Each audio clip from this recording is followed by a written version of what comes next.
మన మీద ఎప్పుడైనా ఒక చెక్ బౌన్స్ కేస్ ఫైల్ అయ్యింది అని చెప్పేసి మామూలుగా ఇన్ జనరల్ ఎవరైనా మనం మీ చుట్టాలో బంధువుల్లో ఇలా మీరు విని ఉంటారు, చెక్ బౌన్స్ కేసు ఫైల్ అయ్యిందంట, చెక్ బౌన్స్ కేసు ఫైల్ అయ్యిందంట అని.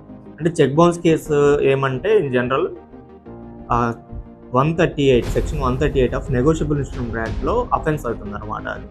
సో ఆ అఫెన్స్ అవ్వాలి, ఒక cheque bounce case offence constitute అవ్వాలి, అది దాని గిల్ట్ ప్రూవ్ అవ్వాలి అంటే 2 ఎసెన్షియల్ రిక్వైర్మెంట్స్ ఉంటాయి 138 నెగోషియబుల్ ఇన్స్ట్రుమెంట్ యాక్ట్ ప్రకారం.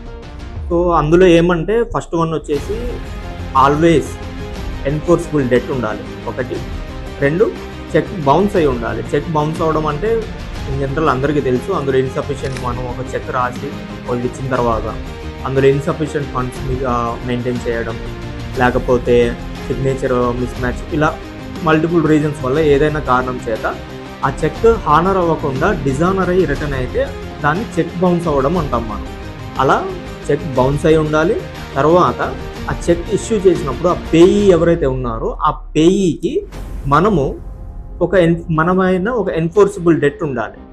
సో ఈ 2 ఎసెన్షియల్ కండిషన్స్ సాటిస్ఫై అయితే కోర్ట్స్ ఈ సెక్షన్ 138 నెగోషియబుల్ ఇన్స్ట్రుమెంట్ యాక్ట్ ప్రకారం మిమ్మల్ని కన్విక్ట్ చేసే అవకాశం ఉంటుంది. ఈ 2 కండిషన్లో ఏదైనా సాటిస్ఫై అవ్వకపోతే if the party fails to prove it, acquittal వచ్చే ఛాన్సెస్ ఎక్కువ ఉన్నాయి.